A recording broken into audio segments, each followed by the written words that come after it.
Sister Angeline for that very special number. Ngayon po, dito sa ating church, binibigyan po natin ng importance yung pangaral ng salita ng Diyos mula po sa ating kantahan, sa ating mga panalangin. And of course, that's why we invite everyone na buksan po ang mga Bibles natin. Again, let's share po yung ating mga Bibles sa ating mga visitors. Doon po sa Psalm chapter 9, verse 17. Psalm chapter 9 and verse 17.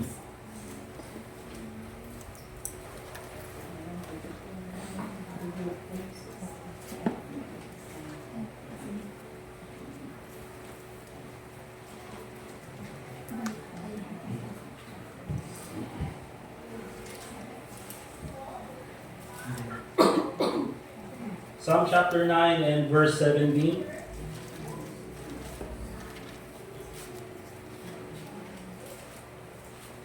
Alright, sabi ng Bible sa Psalm chapter 9 and verse 17, "The wicked shall be turned into hell, and all the nations that forget God." So ang title po ng ating pag-aaral ngayong umagang ito, mga kapatid, at sa ating mga bisita, is the importance of having a Bible-believing church in the community. The importance of having a Bible-believing church in the community. Yun po yung ating pamagat sa ating pag-aaral. Let us pray. Dear God, Heavenly Father, once again, we thank you for this time na kami po ay natipon muli sa aming worship place, sa aming bahay-sambahan. Once again, Panginoon, to worship you in spirit and in truth. Salamat po, Panginoon, sa kalusugan na binigay niyo sa amin. At kami po ay nakarating pa rin dito. We also thank you, dear Lord, for the weather. At ganoon din po, Panginoon, pinagpapasalamat po namin ang presence ng aming mga visitors ngayong umagang ito dito po sa aming congregation. At ganoon din po sa mga bata na nakadalo ngayong umagang ito. So we pray, Lord, na once again, ikaw po sana ang magipag-usap sa bawat isa sa amin sa pamagitan po ng Holy Spirit. Nang sa ganun po ay maintindihan namin ang iyong mga salita. At ganoon din po sa mga hindi pa nakakaalam ng paraan ng kaligtasan, ikaw po, Panginoon, ang magipag-usap din sa kanilang puso na sa ganun po ay sila ay magtiwala sa iyo bilang tagapagligtas. I pray, Lord, na ikaw din po sana, Panginoon, ang mabigyan ng kalwalhatian sa lahat ng aming gagawin. Pangalan mo lang po ang maitaas, Panginoon. And also pray in the name of the Lord Jesus Christ. Amen. Okay, so again, the importance of having a Bible-believing church in the community. Okay? So unang titignan po natin doon sa binasa nating text kanina. Okay? Psalm chapter 9 verse 17. "The wicked shall be turned into hell, and all the nations that forget God." Okay? Kaya unang titignan po natin is the danger of a society abandoning God. Okay? Anong mangyayari sa isang bansa o sa isang grupo ng mga tao or sa isang society or kahit sa isang community, isang barangay o isang syudad na tatalikuran ang ating Panginoon? Okay, what happens to these kinds of society na ayaw nila sa Diyos or kinalimutan ng Panginoon or inayawan nila ang pagtawag sa kanila ng Panginoon? Now, very clear po ang sinabi ng salita ng Diyos sa Psalm chapter 9 verse 17. "The wicked shall be turned into hell." Okay? Magkakaroon po ng kaguluhan, magkakaroon po ng hindi maayos na kinabukasan. At sabi nga ng Bible, at mapupunta sa impyerno, at sabi ng Bible, all the nations that forget God. Lahat ng mga bansa, lahat ng mga society na kinalimutan ang Panginoon ay wala pong maayos at walang magandang kinabukasan. Okay? Yan po ang danger ng isang society na tinalikuran ang Panginoon or inabandon ang Panginoon. At kung titignan po natin, mga kapatid, sa ating mga bisita, yan po yung trend sa ating panahon. Okay? Yan po yung palagi nating nakikitang nangyayari. Maraming bansa, maraming syudad, maraming mga gobyerno, maraming mga politiko, okay? Or even mga pamilya na inaayawan at tinatalikuran ang Panginoon. Remember this, that the economic success of a country does not equal their moral standard. Right. Hindi po porket ang isang bansa ay mayaman, ito ay mabuting bansa. Okay? Or ito ay maayos or maganda yung kanilang mga batas or maganda yung kanilang pamamalakad. Kasi nga po, kung titignan po natin, kahit po sa Google man lang natin i-search, kung titignan po natin, marami pong mga bansa na mayayaman, pero karamihan po sa mga bansang ito, tinalikuran ng Panginoon. Okay? For example, mga kapatid, ang US po ay napakagandang bansa, napakayaman na bansa, the land of opportunity nga, ang sinasabi, di ba? Pero isa siguro sa makikita nating isang kamalian ng gobyernong ito ay it legalizes and it promotes abortion. Right. Okay? Now sabihin natin, tama, mayaman nga sila, masagana nga sila, pero hindi naman sila naaayon sa sinasabi ng salita ng Diyos. Okay? Kaya kung titignan po natin yung kaguluhan na nangyayari doon po sa US. Another example, for example, yung South Korea and even yung Japan. Okay, maraming mga kabataan gustong maging Koreano. Di ba? Gusto niya maging Koreano, kaya minsan pag tumitingin sa salamin Pilipino naman, pero pag tumingin sa salamin, gumagano. Okay, dahil gusto na nila makisama sa trend, di ba? Nagkaroon ng K-pop. Ngayon, meron na yung Pinoy pop. Di ba? So, K-pop. Marami yan. Kalinga pop. Pero kung titignan po natin, mga kapatid, yun yung trend na yun. Yung South Korea po, masaganang bansa. Nandyan yung Samsung. Okay? Yung Japan, masagana rin pong bansa. Mayaman na bansa.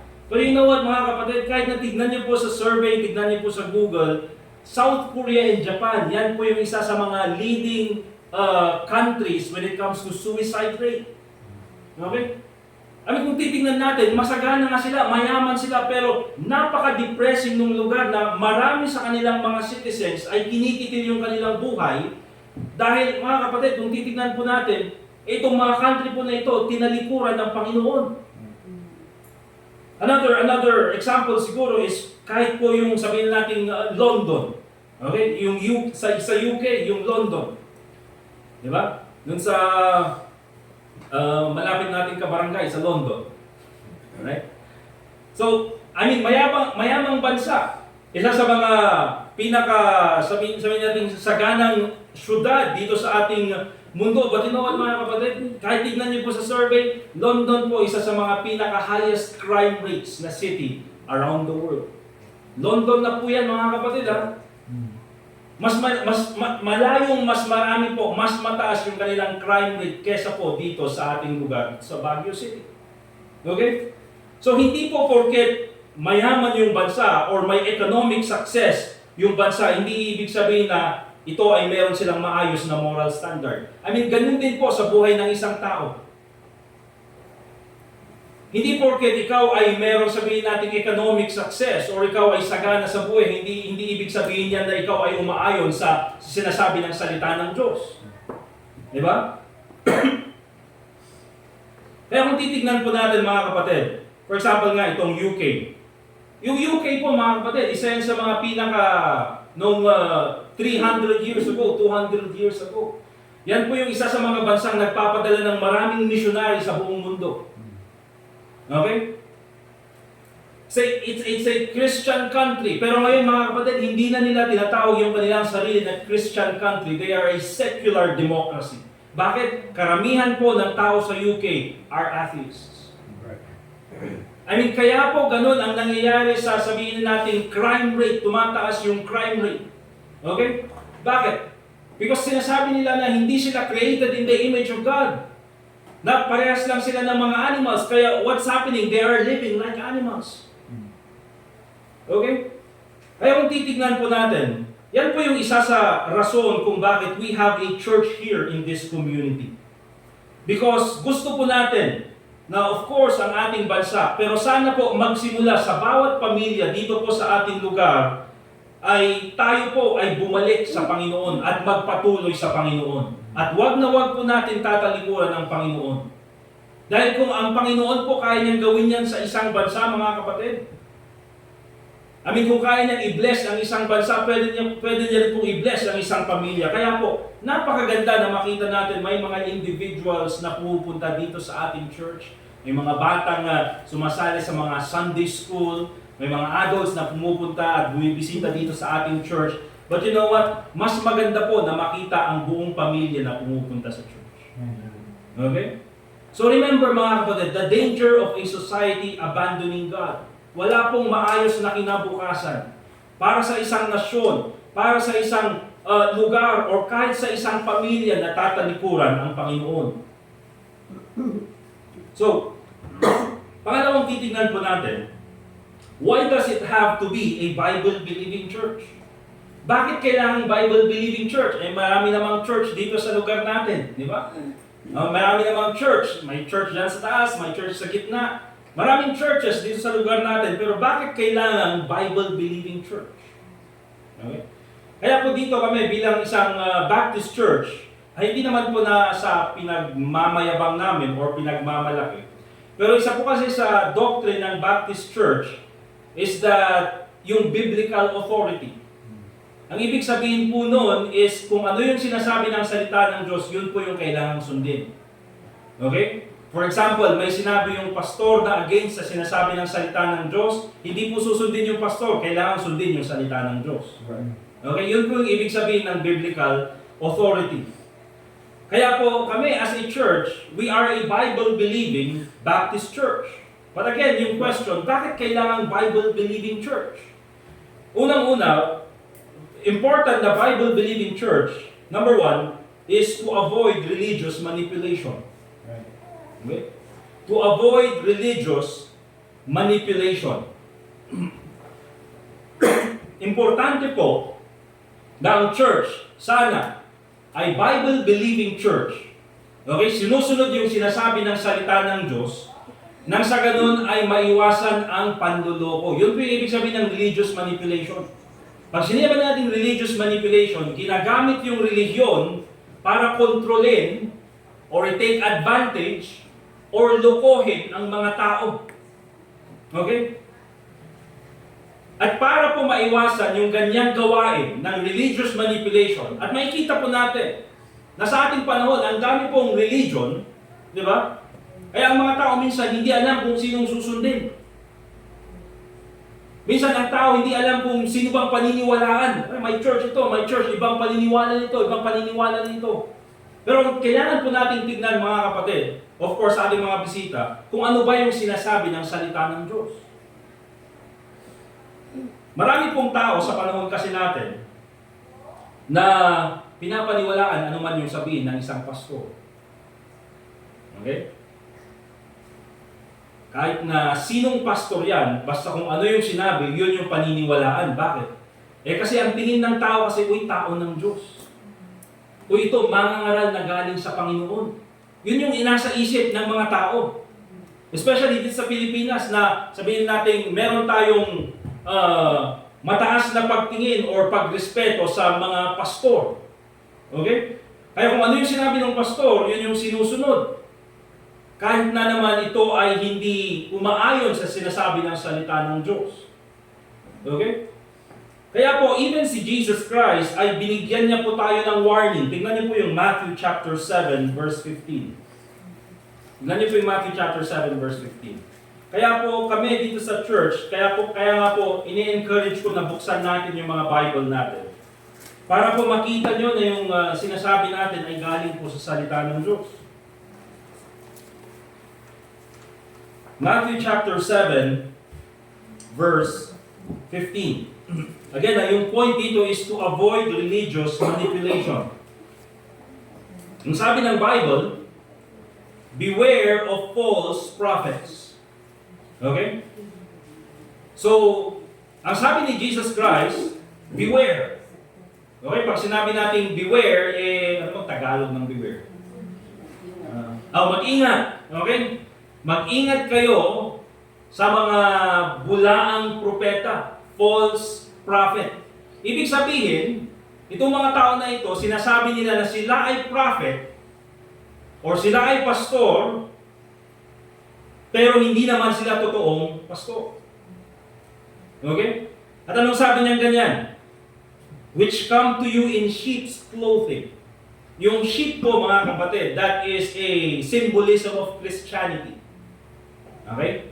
Kasi nga po, si Jesus Christ being our chief shepherd, at tayo bilang mga Christians, we are His sheep. At ang sinasabi dito, itong mga false prophets na ito, nagdadamit sila na parang sheep. Or nag-aanyo silang sheep. Kung titignan mo, parang maayos. Pero sabi ng Bible, inwardly, sa kanilang loob, they are ravening wolves. At ano bang gusto ng wolf? Si ang wolf, mga kapatid, ayaw niyang makipaglaro sa mga tupa. Ayaw niyang alagaan yung sheep. Okay? Wala siyang intention na alagaan yung sheep. Wala siyang intention na pakainin yung sheep. Ang gusto niyang gawin, kainin yung sheep. Okay? Yun ang goal ng isang wolf, ng isang false prophet. Kaya kung titignan po natin, mga kapatid, even si Jesus Christ, nagbigay siya ng warning. Na huwag kayong basta-basta maniniwala sa mga sinasabi nilang pastor sila, pero hindi pala totoo. Bakit? Kung titignan po natin, mga kapatid, sa panahon natin, mayroong sikat na pastor na wanted, di ba? Kaya kung sinasabi ko sa inyo, kung alam niyo kung nasaan siya, di ba? Taas ng pabuya, 10 million. Diba? Kaya kung alam yung nasan siya, turo nyo sa atin para paghati-hatihan natin. Okay? Pero yan po yung katotohanan. Okay? No, bakit ganun karami? Bakit ganun karami, mga kapatid, yung kanyang napaniwala? Di ba? Na siya, sasabihin niya na siya daw ang anak ng Diyos. Na siya daw ay Diyos.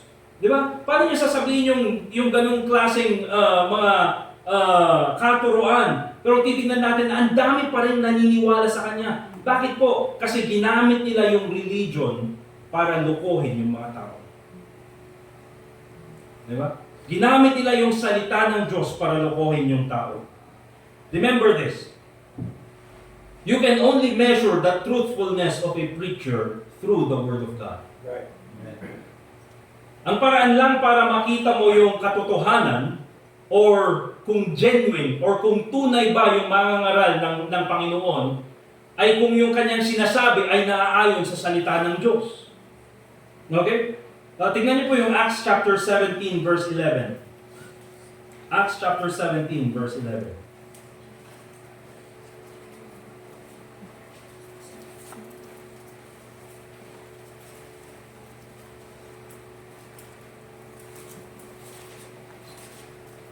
Ang sabi ng Bible sa Acts chapter 17 at sa verse 11, ito pong si Apostle Paul ay nangaral sa isang lugar na pangalan ay Berea. At ang sabi ng Bible, itong mga tao sa Berea, these were more noble than those in Thessalonica. Bakit? Because they received the word, tanggap nila yung pangangaral ng salita ng Diyos, with all readiness of mind, at ano pang sabi ng Bible? And search the scriptures daily whether those things were true. Okay? Kaya po, isa rin sa mga ini-encourage natin dito sa ating church, okay?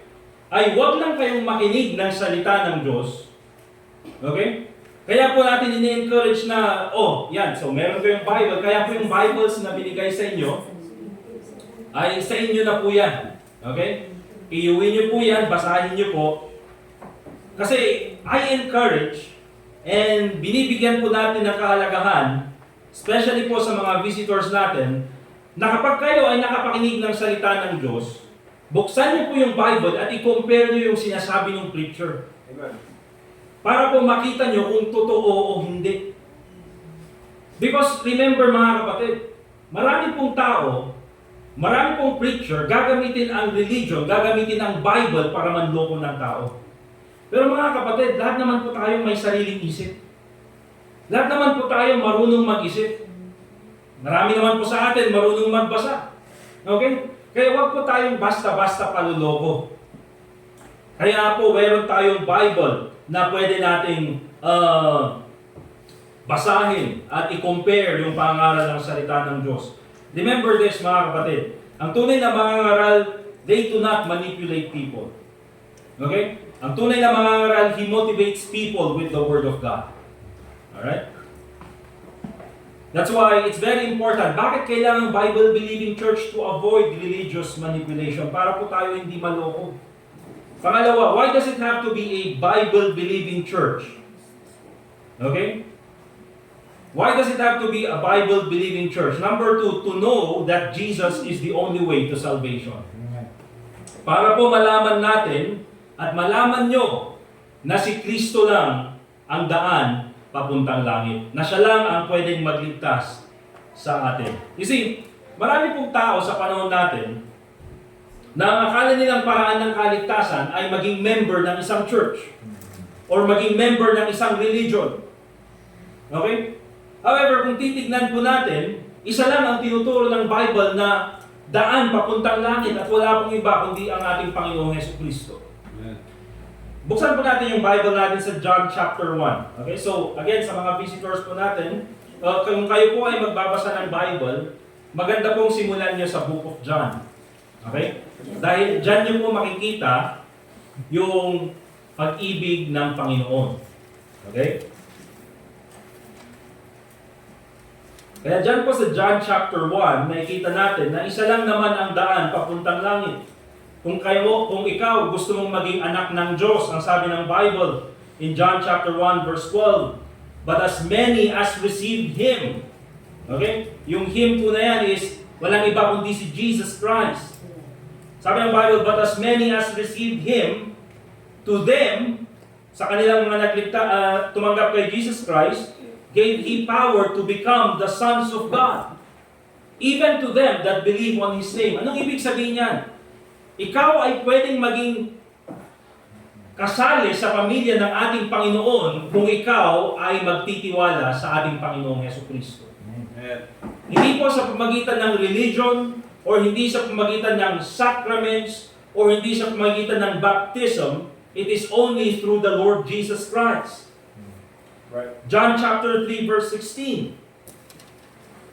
Again mga kapatid, i-compare po natin sa sinasabi ng Bible sa John chapter 3 verse 16. Sabi ng Bible in John chapter 3 verse 16, for God so loved the world that He gave His only begotten Son. Okay? So, yung begotten Son po dyan ay capital S, yung Son. Ibig sabihin, ang binabanggit po niyan is si Jesus Christ. Dahil isa lang ang Son of God, si Jesus Christ. At ang sabi ng Bible, that whosoever believeth in Him, sino man ang magtiwala kay Kristo, manampalataya kay Kristo, should not perish, hindi na pupunta ng impyerno, ang sabi ng Bible, but have everlasting life. Magkakaroon ng buhay na walang hanggan sa langit. Again, mga kapatid, wala pong binanggit na relihiyon, wala pong binanggit na baptism, wala pong binanggit na sacraments. Ang sinabi ng Bible, manampalataya kay Kristo lamang. Amen. John chapter 14 verse 6.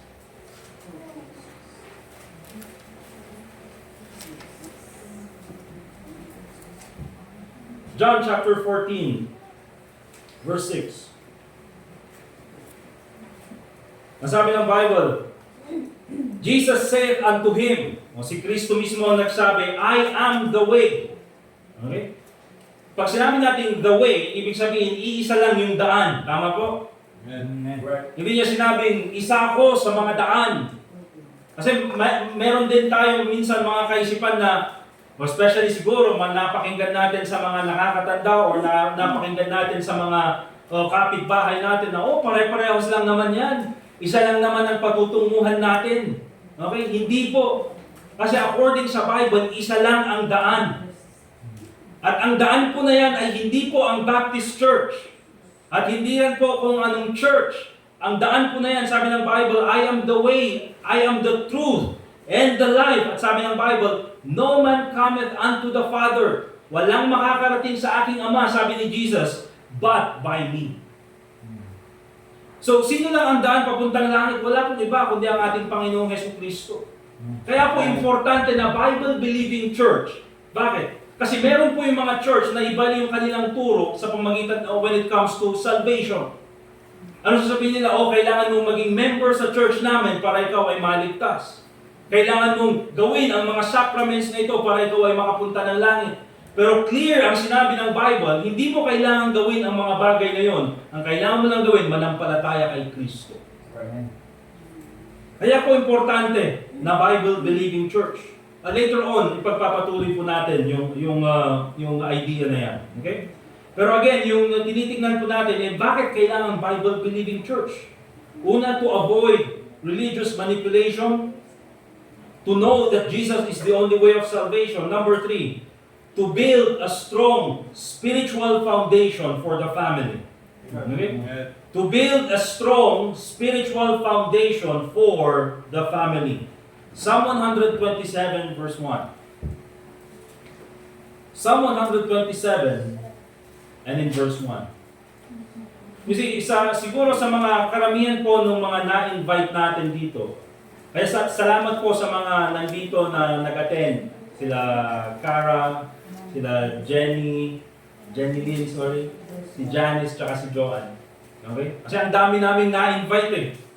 Ang dami, lahat sila, punta kami, pero binalikan namin kahapon halos lahat may lakad, kahit kanina. Kaya thank you at meron kayo at pumunta kayo dito. Okay?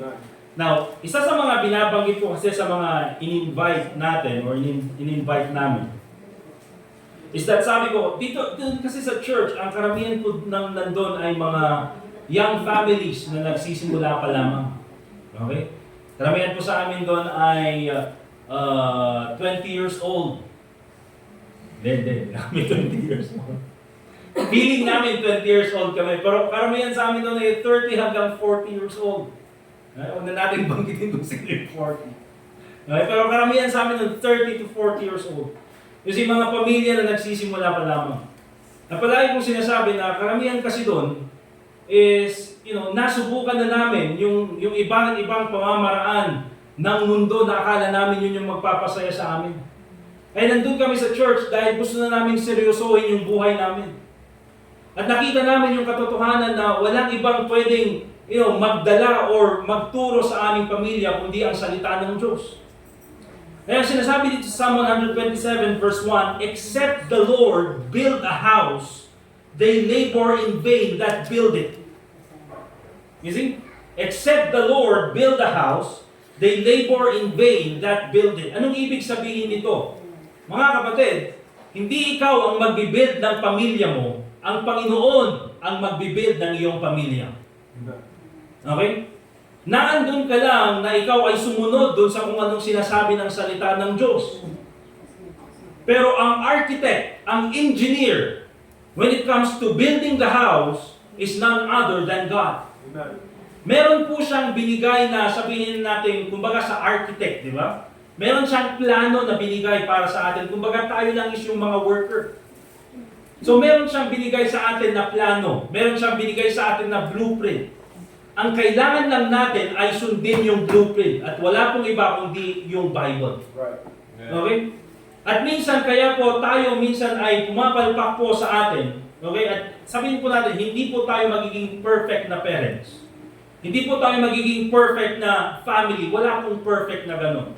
Okay? Pero ang gusto lang natin ay magkaroon tayo ng maayos na foundation. Kaya wala po tayong ibang gagawin kundi sundin ang blueprint ng ating Panginoon, which is none other than the Bible. Kaya remember, God must be the focus, the center of every household, of every family. You see, sa panahon po natin, maraming pamilya, they have the wrong focus inside the family. Maraming mga family, sometimes they focus on money. Okay?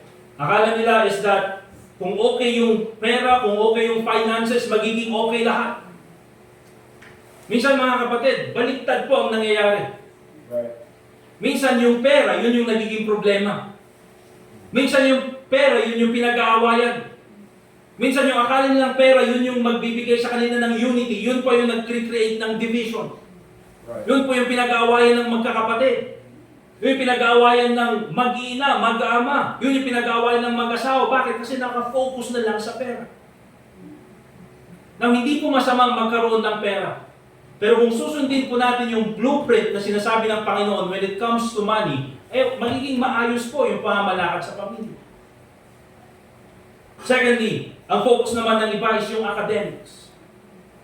O na, kailangan maging mataas yung grade mo, mag-aral ka, dapat na wala pong masama sa academics. Okay? We push and kaya nga po, kino-congratulate natin at minomotivate natin yung mga students na gawin nila yung kanilang best sa kanilang mga pag-aaral. Yung mga members ng church na mayroong trabaho, meron silang career, do your best in your career. Gawin nyo yan. Mag-enroll kayo sa mga courses, sa mga training courses, i-improve nyo yung iyong sarili. We encourage them na gawin yung mga bagay na yun. Okay?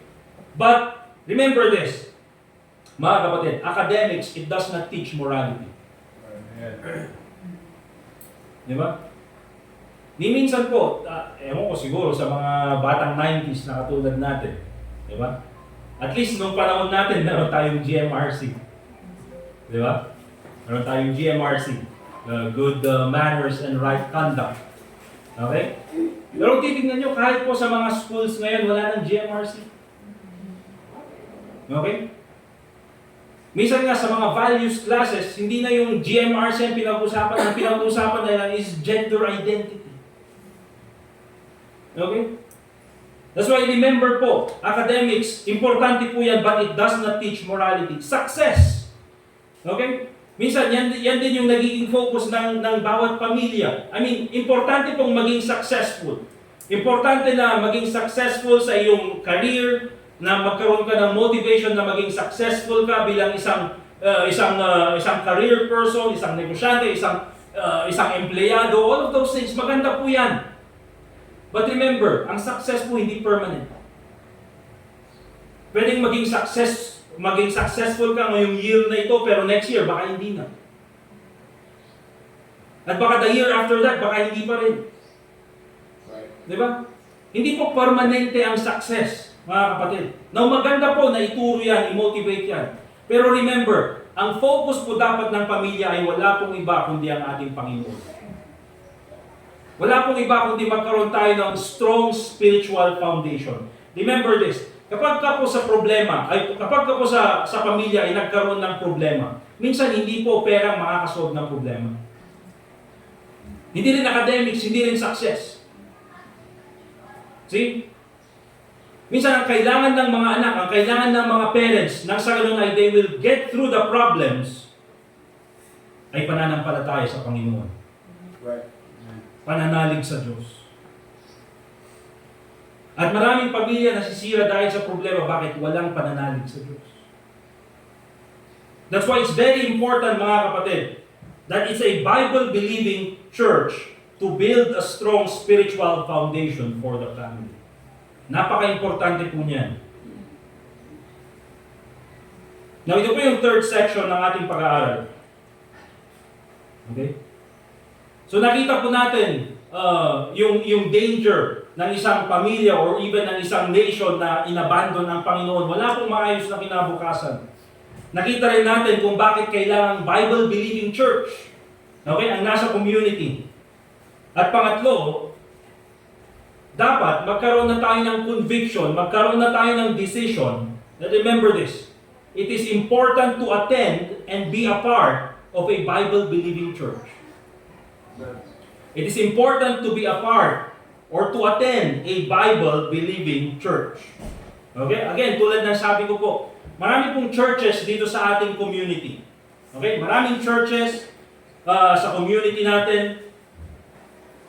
Pero bakit it's important to be a part of a Bible-believing church? Bakit po? Because unang-una, there are churches who believe in what tradition says, but not what the Bible says. Right. May mga churches po na naniniwala sa sinasabi ng tradition pero hindi po sa sinasabi ng Bible.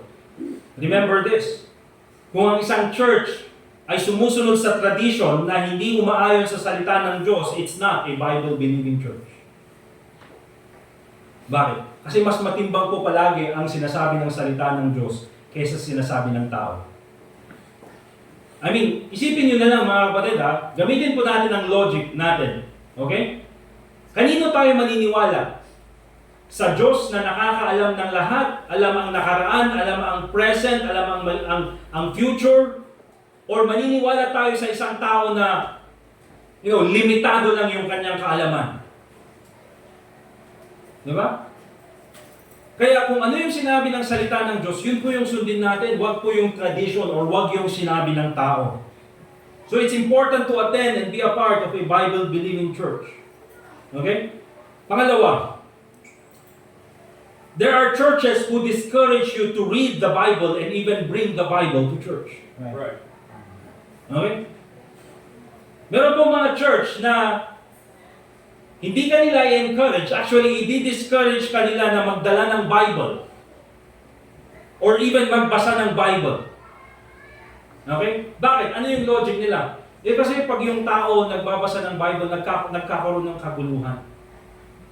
Nagkakaroon ng confusion. You see, yung ganun pong kaisipan, mga kapatid, I believe this, and I strongly believe this, na yung ganun sinasabi ng isang church, it's a manipulative idea. Bakit? Kasi ayaw nila kayong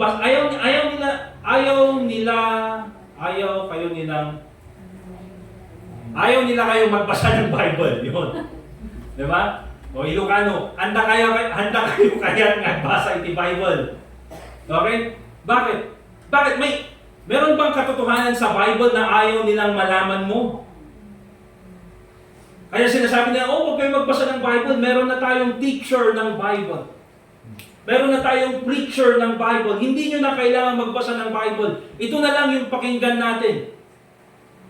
Paano pag manluloko? Di ba? Di lahat, linoko na. Kaya nga, kailangan merong mga members ng church na nagbabasa ng Bible so that there will be accountability in the pulpit. Amen. Kasi kung yung mga tao hindi nagbabasa ng Bible, for example kayo, hindi kayo nagbabasa ng Bible, wala kayong dalang Bible, kahit ano pwede kong i-preach dito. At maniniwala kayo. Bakit? Sabihin ko, ito yung sabi ng Bible. Ano sasabihin nyo? Wala naman pa yung Bible, That's why it's very important, mga kapatid, na meron tayong Bible pagpunta sa church. And the truth here is, meron mga churches, they discourage you to read the Bible or even bring the Bible to church. Remember this, mga kapatid. Buksan po natin sa Matthew chapter 28, verse 19 to 20. Tandaan po natin ito, ang katotohanan na ito. The Bible is for everyone. Amen. Ang Bible ay hindi po para sa pastor lamang. Ang Bible ay hindi po para sa mga preacher lamang. Ang Bible ay hindi po para sa member ng isang church lamang. Ang Bible po ay available at para sa lahat ng tao. Amen. In Matthew chapter 28, verse 19 and 20. Matthew chapter 28, verse 19 and 20. Ang sabi ng Bible, Go ye therefore and teach all nations. Ito po ang sinabi ni Jesus Christ sa church, sa mga apostles, member ng church, bago po siya bumalik sa langit. Ang huling bilin po ng ating Panginoong Jesucristo, Go ye therefore and teach all nations, baptizing them in the name of the Father and of the Son and of the Holy Ghost, teaching them to observe all things whatsoever I have commanded you. So lahat dapat ng kautusan ng Panginoong Jesucristo ay ituro sa mga tao. Now, saan po natin makikita yung katuruan na yan? Sa Bible. Kaya po ang Bible, mga kapatid, ay para po sa inyo. Hindi lang po para sa pastor. Hindi lang para sa preacher. The Bible is free for everyone. Kaya beware sa isang church or sa isang religion na i-discourage ka na magbasa ng Bible or magdala ng Bible. Bakit? Is there a truth that they don't want you to know? Meron bang katotohanan na itinatago sa iyo? Kasi kung wala namang tinatago sa iyo katotohanan, bakit sila matatakot na magbasa ka ng Bible? Di ba? I mean, kung wala namang panluloko nangyayari, bakit sila matatakot na magbasa ka ng Bible at magdala ng Bible? Okay? At kaya nasabihin natin, kasi yung iba kasi baka iba yung pagkakaintindi. Baka kasi iba yung pagkakaintindi nila sa Bible. Hindi yun eh. Kaya nga nandun ka bilang preacher para ipakita na yung sinasabi ng salita ng Diyos, okay, at magkaroon ng tamang pagkakaintindi, yun yung trabaho mo bilang preacher. Pero you do not discourage to tell you do not discourage others to read the Bible or bring the Bible to church. Okay? Ito po, napaka-importante. Why does it have to be?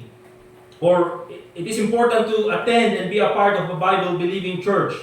Bakit? Because there are churches who teach the wrong salvation. Right. Tulad po ng nabasa natin kanina. There are churches who teach the wrong salvation. Maraming churches, pero bakit Bible-believing church? Let's go to Matthew chapter 15, verse 14.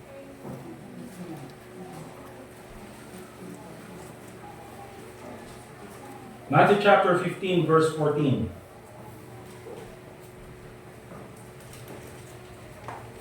Anong sabi ni Jesus Christ? Si Jesus Christ po nagsasalita nito, ang sabi niya ganyan, let them alone.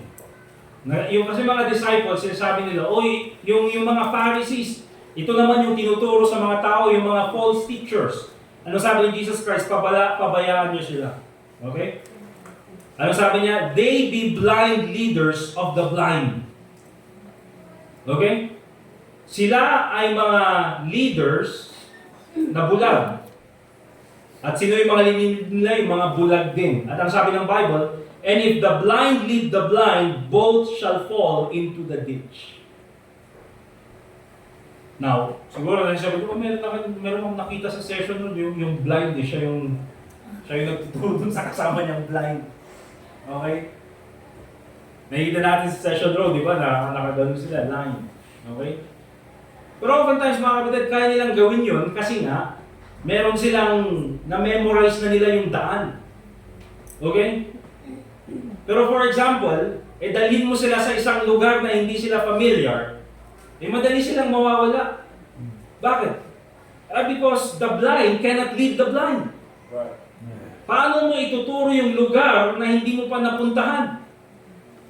Okay, or paano mo ituturo yung direksyon na hindi mo alam? For example, di ba, lalakad ka dyan sa town center at biglang may titigil. Sir, pwede pong magtanong, saan po dito yung SM? Syempre dahil taga Baguio ka, kahit nakapikit yung mata mo, ituturo mo. Diyan, kiyat ka dyan sa Session Road, dire-diretso lang na ganyan, tapos, makikita mo yung police station, after yung police station, BDO, tapos siguro mga 125 and a half steps. Bilang na bilang pa, SM ka na. Alright? Alam mo na kasi galing ka ng Baguio, alam mo yung daan. Pero pag hindi mo alam, ang sasabihin mo, pwede pong magtanong, pwede magtanong, basta wag lang ma. Di ba? Pero oftentimes, ganun po. That's why ang danger po nito, mga kapatid. You see, bakit po tayo pupunta sa church? You see, the number one reason para tayo, the number one reason na tayo pupunta sa isang church, okay, ay tayo ay mas maging malapit sa Diyos. Amen? Yun po yung number one reason kung bakit tayo pupunta sa church. Tayo po ay sana mas maging malapit sa Panginoon. Pero paano ka ilalapit sa Diyos kung yung church mismo malayo naman sa Diyos? Di ba? Paano ka ilalapit sa Diyos kung yung church mismo hindi naman alam yung direksyon papunta sa Diyos? Kaya po it's very important, mga kapatid.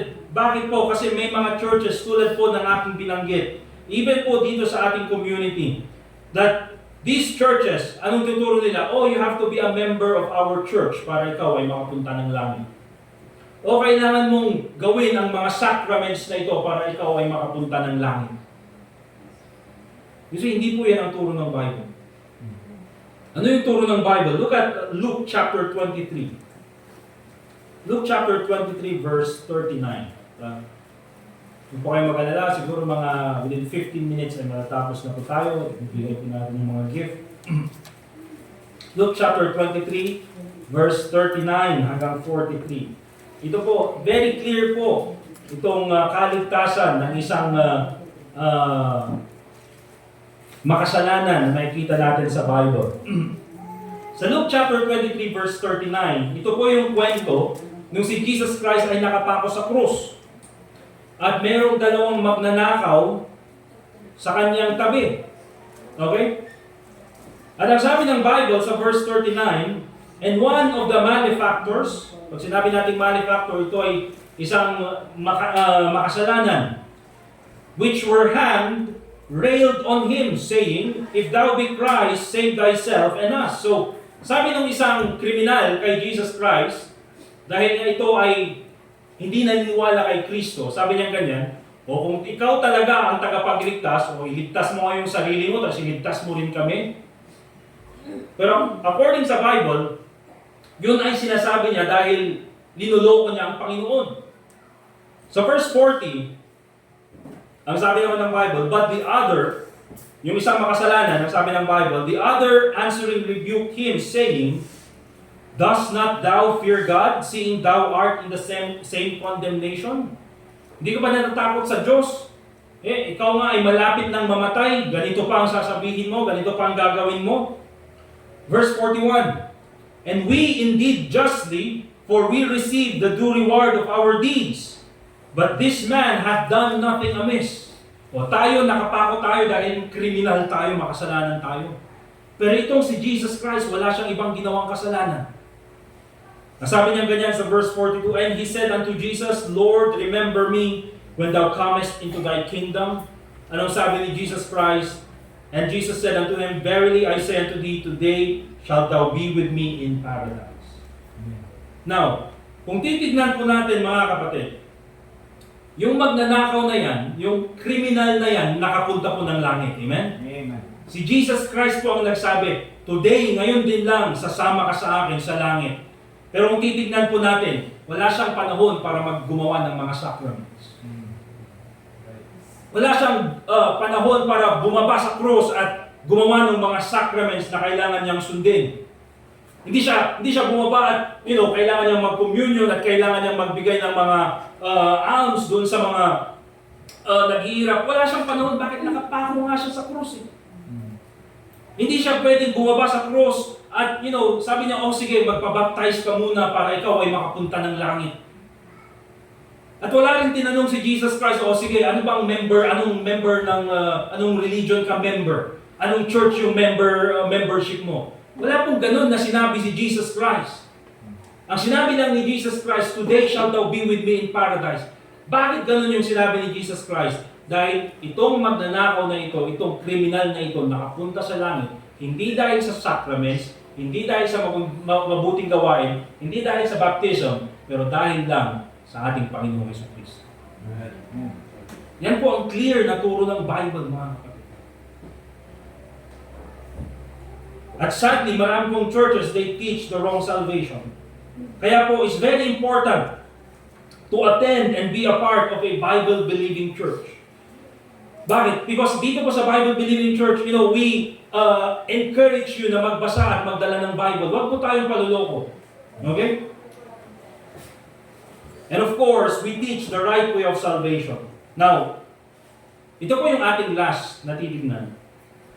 What steps do you need to take after hearing these truths? Ano yung mga kailangan mong gawin?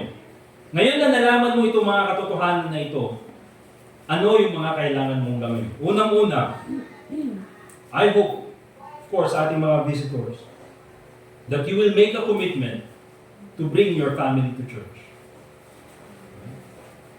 Bring your family to church. Secondly, read the Bible. Basahin niyo po ang Bible. Itong pangatlo, ito po yung pinaka-importante na sana po ay gawin ng bawat isa sa inyo. Trust the Lord Jesus Christ as your Savior. Amen. Mas importante kaysa sa pag-attend sa church, mas importante kaysa sa pagbabasa ng Bible, maganda pong gawin yan. Pero ang pinaka-importante kailangan gawin ng isang tao ay magtiwala kay Kristo bilang tagapagligtas. Sabi ng Bible sa Romans chapter 3 verse 23, ano yung kailangan natin gawin in the Bible? Sabi ng Bible, for all have sinned and come short of the glory of God. Lahat po tayo ay makasalanan. at hindi yan nakaabot sa kaluwalhatian ng Panginoon. Minsan gusto po natin gumawa ng mabuti, gusto natin ayusin yung buhay natin. Pero minsan pumapalpak pa rin tayo dahil tayo ay likas na makasalanan, mga kapatid. Kaya po lahat tayo ay makasalanan, yun yung sabi ng Bible. At kailangan po nating tanggapin yung katotohanan na yan. Na yung kasalanan po na yan ay may kapalit. Ang sabi ng Bible in Romans chapter 6 verse 23, "For the wages of sin is death." Ang kapalit ng kasalanan ay kamatayan. Now, ang alam lang po natin na kamatayan ay yung nakikita natin sa kabaong na physical death. Pero sa Bible, meron pang tinatawag na second death. In Revelation 21:8, sabi ng Bible, "And all liars," lahat naman po tayo ay nakapagsinungaling na, "and all liars shall have their part in the lake which burneth with fire and brimstone, which is the second death." Sa Bible, meron pong sinasabi na second death. At ang second death po na yan ay kapag ikaw ay namatay na wala kay Kristo, wala kang ibang pupuntahan kundi impyerno. Bakit? Dahil ikaw ay makasalanan. Lahat tayo ay makasalanan. Yan po yung kapalit ng ating kasalanan. But remember this. Isa po sa mga gusto kong makita natin. Pagkatapos po natin tanggapin na tayo ay makasalanan, pangalawa, manampalataya tayo kay Kristo bilang tagapagligtas. Sabi ng Bible sa Romans 5:8, "But God commended His love toward us." Ibinigay niya yung kanyang pag-ibig sa atin. At sabi niya ganyan, "In that while we were yet sinners, Christ died for us." Kahit na makasalanan tayo, si Kristo namatay sa cross para sa atin. Ganun po yung pag-ibig ng Diyos. Di ba? Na tayo kahit na makasalanan, na tayo kahit minsan, hindi natin siya binibigyan ng importance, minsan hindi natin siya binibigyan ng pansin, pero yung pag-ibig ng Diyos, andyan pa rin. Na kahit na makasalanan tayo, binigay niya si Jesus Christ sa cross, na siya yung namatay para sa ating mga kasalanan. Kaya ang kailangan lang natin gawin ay manampalataya kay Kristo. Yung binasa po natin kanina sa John 3:16, di ba? "For God so loved the world, that He gave His only begotten Son, that whosoever believeth in Him," sino man ang manampalataya kay Kristo, "should not perish but have everlasting life." Kasi ang sinasabi po ng karamihang Pilipino ay, ako naman ay may tiwala sa Panginoon, naniniwala naman ako sa Panginoon. Pero ang ibig sabihin po nito, ay manampalataya kay Kristo na siya lang ang pwedeng magligtas sa iyo. Bakit? Kasi maraming Pilipino, may tiwala sila kay Kristo, pero nananampalataya sila sa kanilang religion para makapunta ng langit. Naniniwala sila kay Jesus Christ, pero nananampalataya sila sa kanilang mga mabuting gawa para makapunta ng langit. Hindi. Ang turo ng Bible, manampalataya ka kay Kristo lamang na siya lang ang pwedeng magligtas sa iyo. "Whosoever believeth in Him should not perish."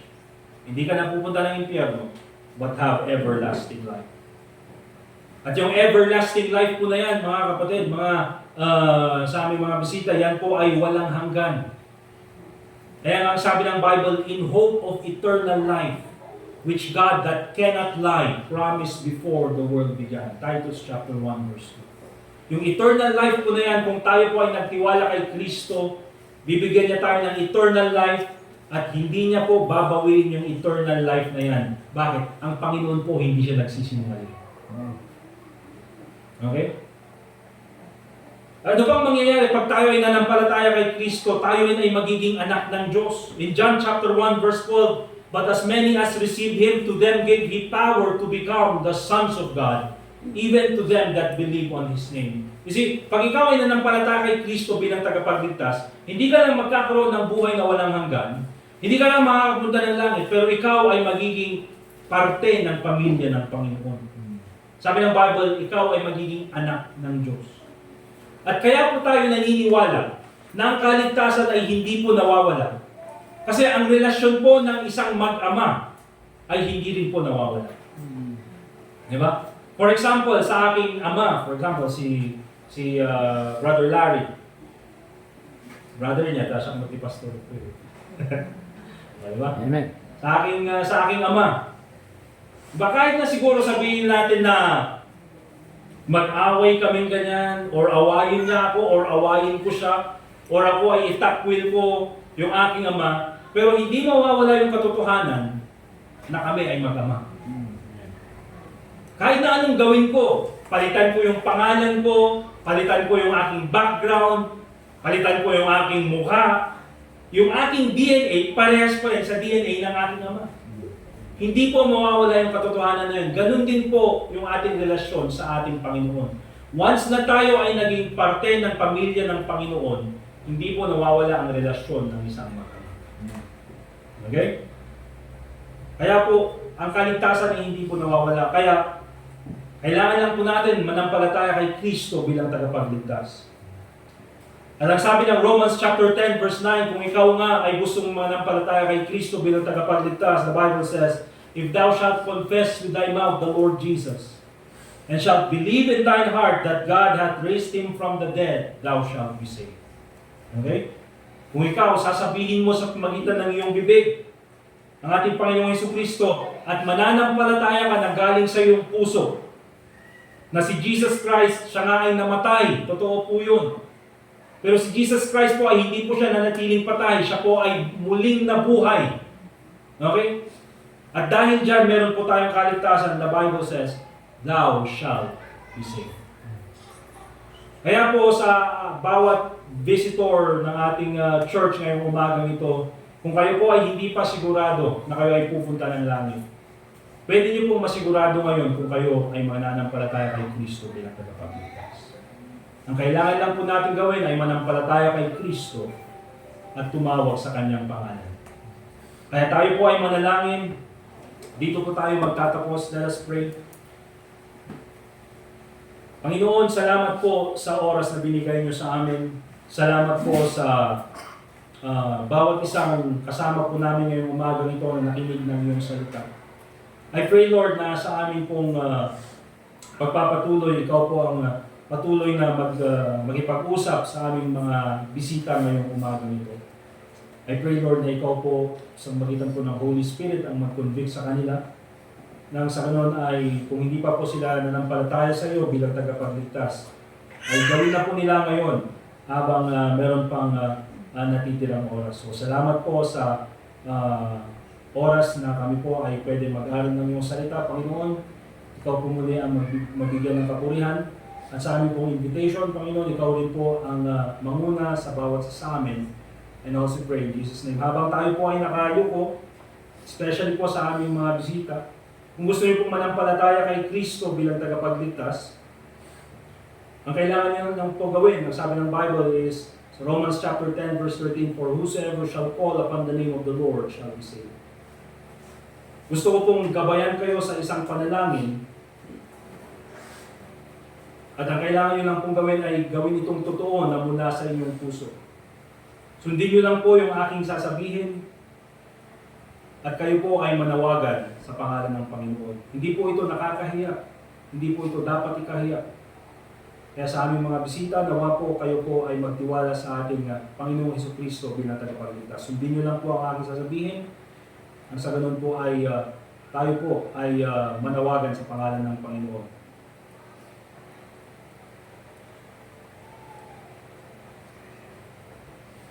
So let us pray.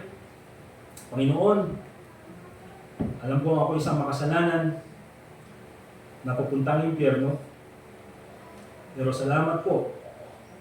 Binigay niyo si Jesus Christ na namatay sa cross, inilibing, at muling nabuhay bilang kabayaran ng aking mga kasalanan. Itong oras na ito, nananampalataya ko sa Kanya na siya lang ang pwedeng magligtas sa akin. Sa pangalan ni Jesus. Amen. Once again, Panginoon, we thank you for your love towards us. Thank you, Lord, for blessing this church with visitors this morning. At muli po, Panginoon, lahat po ng papulit pasasalamat ay binabalik po namin sa inyo.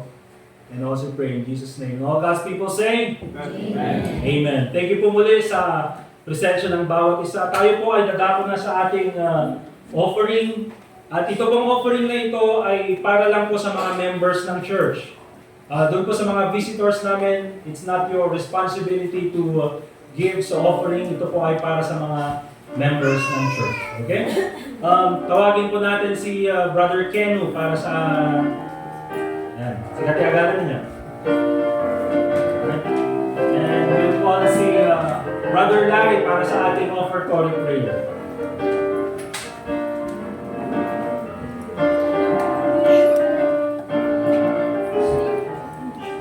Tumakdaldaman at kararasan. Thank you, Diyos Ama, iti ayat mo, kinaimbag mo kada kami, at idawat may man Diyos Ama, ti kakadi panang bendisyon, ti tunggang maysa kada kami, iti trabaho, ti tunggang maysa, nagiti awanan, kata sakay kalita, sikat niya, provide ka na puwada, tulungan ka di ida, kata ada kadi nga maki-participate kami, tidak dengan panangitid, para iti pakayday-dayawa. Bendisyon naman dahil tinggaan kami alaan nga offering kat mausap kadi para iti malay ti kararat mo, mausap ti para iti pakayday-dayawa mo dahil. Dahil manting kami itawat kang ka, tinangatak mo ni Jesus. Amen. Thank you. Let's give our offerings, mga kapatid.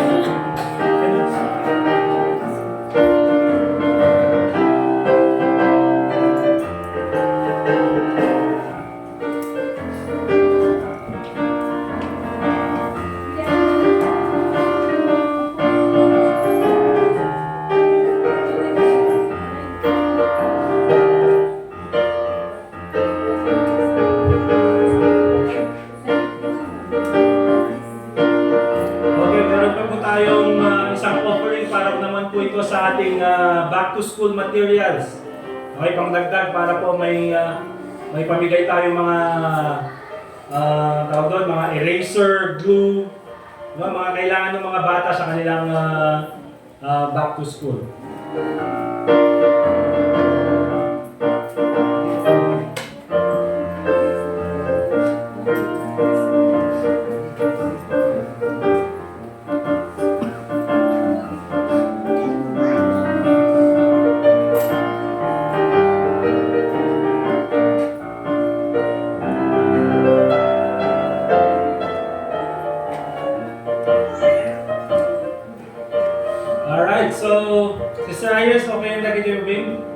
Alright, so tawagin na natin dito sa loob, tsaka ibigay na natin yung mga gift nila.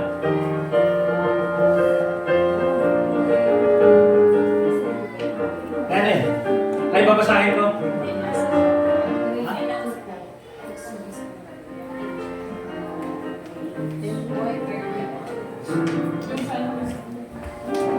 Okay. Bigay nyo na.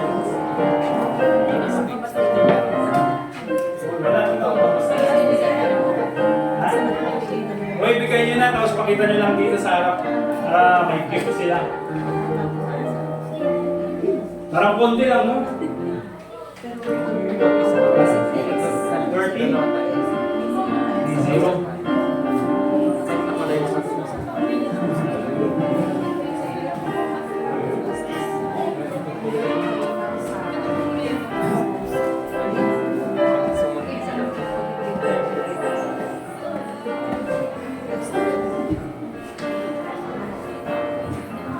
Tingnan nyo itong mga bata ngayon, yung mga siga dito. Pasok na! Come here! Itong mahirap yung mga English speaking mga bata eh. Come here, Abby, Anna. Get your gifts. Ay, saan ba? Diyan na? Ay, doon na. O, sige. O, yan. Bigay nyo na dyan. Bigay nyo na.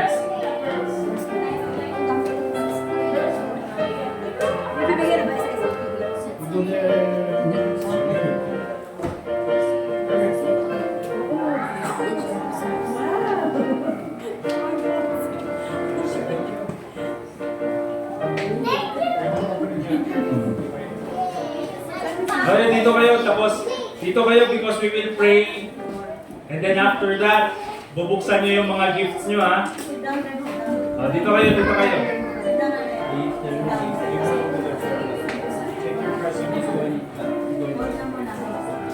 We will open the gifts later, ha? But we will pray first. We will pray. Yes, because there's spider inside.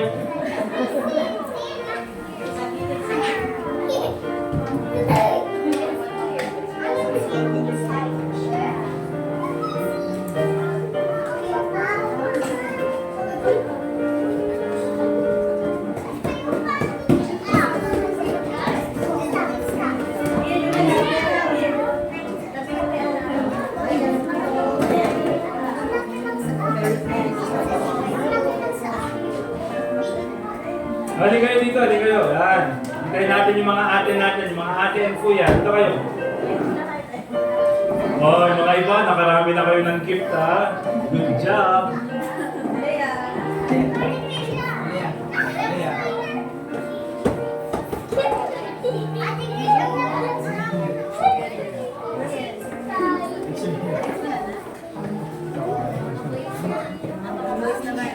Anan ba? Takdor ka lang. Takdor ka lang. Takdor ka lang. Pray lang. Tapos tukaw ka.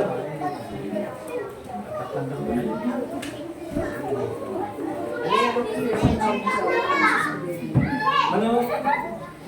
Ilang taon yan yung binigay sa'yo? 13? 13 nga. This is for... Oh, good.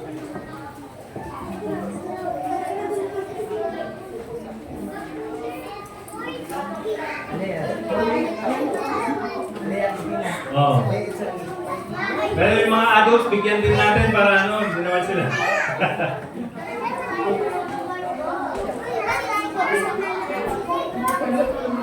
Oh, gasam, oh.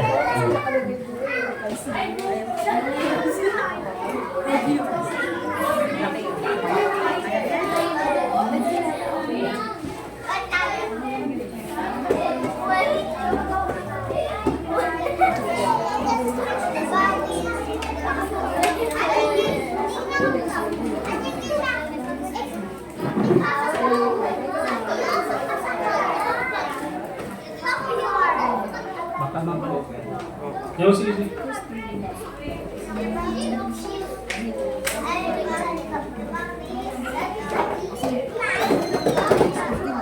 Sige, upo muna kayo para hindi kayo mapagod. Tingnan natin yung mga kuya at ate.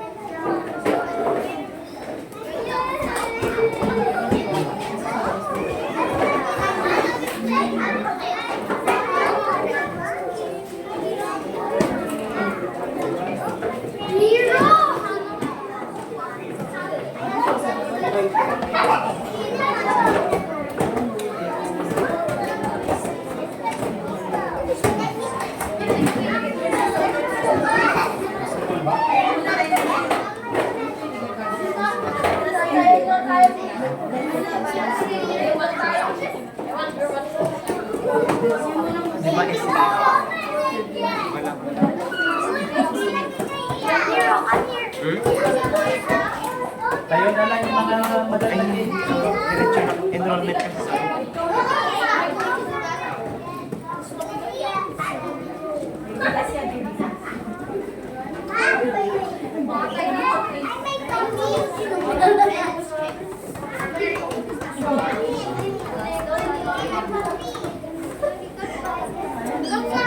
Kayo.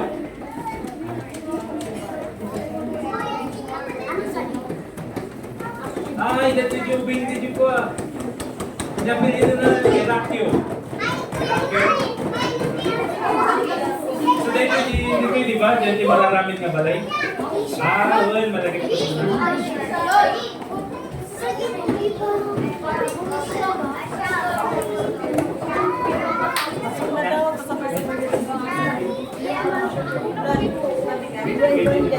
Okay, may ganito yun. Halika kayo dito. Okay, so lahat ba meron ng gift? Okay.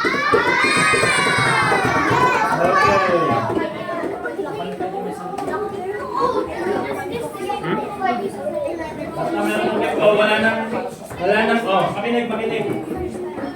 Uy. Sinuot ko yun. tapos si Sensei. Oh.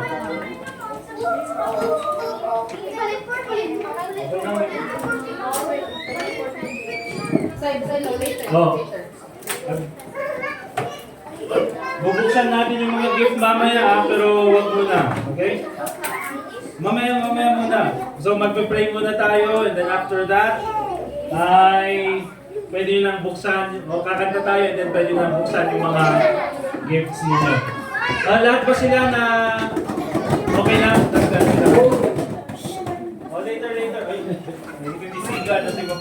Alright, so let's all stand up please. Tayo po ay manalangin. Happy kayo sa gift ninyo? Yung hindi tatahimik, babawin natin yung gift, ha? Yung hindi tatahimik, babawin yung gift. Alright, let's pray now. We'll pray. Ay, hindi. We'll sing pala. Song number 23, There is Power in the Blood.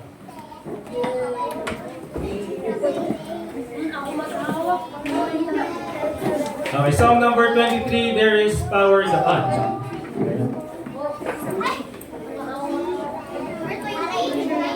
Antayin lang natin yung first and last stanza.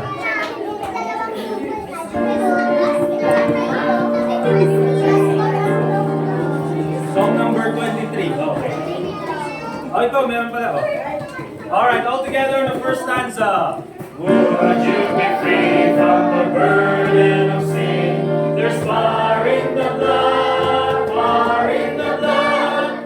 Would you are able the victory win? There's wonderful power in the blood. There is power, wonder-working power in the blood of the Lamb. There is power, wonder-working power in the precious blood of the Lamb. Last stanza, number 4. Would you do service for Jesus your King? There's power in the blood, power in the blood. Would you live daily His praises to sing? There's wonderful power in the blood. There is power, wonder-working power in the blood of the Lamb. There is power, wonder-working power in the precious blood of the Lamb. Alright, we'll pray. Let us pray. Manalangin po tayo. Dear God, Heavenly Father, once again, we thank you sa natapos po naming service.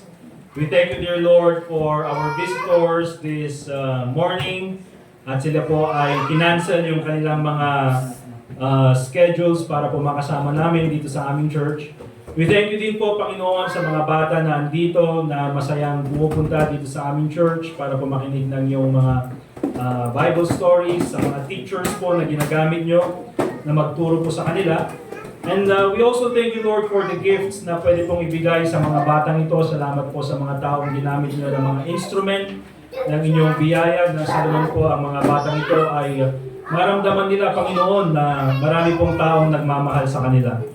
So I pray, Lord, na ikaw po sana patuloy na mag-bless sa mga batang ito sa kanila pong pag-aaral, sa kanila pong mga ambisyon sa buhay, sa kanila pong kalusugan, at lalo-lalo na po, Panginoon, sa kanilang pamilya and of course their spiritual growth. Panginoon, muli mo po silang basbasan ng iyong biyaya, Panginoon, nang sa ganun po ay sila po ay maging malago bilang mga kabataan dito sa community. At ganun din po, Panginoon, sila po ay maging kagamit-gamit sa inyong pong gawain sa mga nariting pong panahon. So, once again, Panginoon, salamat po sa iyong kabutihan sa amin. Salamat po sa mga kabataan na ito. Salamat po sa mga visitors. Salamat po sa mga members ng church na ito na cheerfully and happily supporting your work. So once again, Panginoon, lahat po ng papulit pa sa salamat ay binabalik po namin sa inyo. And I also pray in the name of the Lord Jesus Christ. And all God's people say, Amen. Thank you. Okay, pwede lang buksan yung iyong mga... Oy, saglit, mag-picture pala kayo. Mag-picture pala kayo. Okay. Mag-picture muna kayo. Picture muna kayo. Okay, Ma'am Joanne, thank you. Janice, thank you. Ma'am Jenny, thank you. Ma'am Cara, thank you, thank you. Ay, yung baby ni Cara, bigyan nyo. Meron na, okay. Okay, look at the camera, picture. Kayo, mag-picture kayo. Sanap.